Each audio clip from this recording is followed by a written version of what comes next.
हाय, मी कीर्ती आणि मी चालले माझ्या नंदेच्या घरी, कारण माझ्या नंदेच्या मुलाचा हात फ्रॅक्चर झाला आहे म्हणून बघायला. बघा माझ्या बबलीची मस्ती बघा. गाडीत असली ना खूप मस्ती चालते त्यांची. त्यानंतर आम्ही निघालो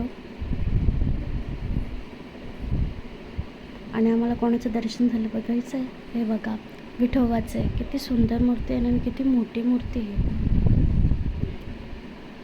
जाम मोठी आहे आणि खूप भारी वाटते.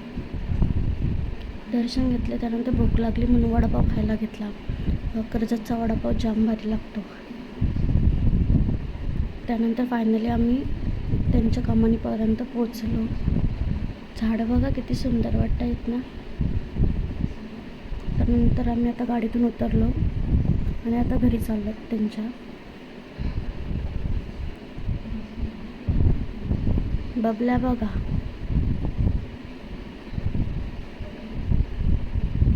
पहिल्यांदाच चाललं त्यामुळे तो जरा कन्फ्यूज झाला आहे. आणि बघा आत्यांचं घर ते बबलीच्या, म्हणजे आमच्या ताईंचं घर. बघा किती मस्ती चालू झाली.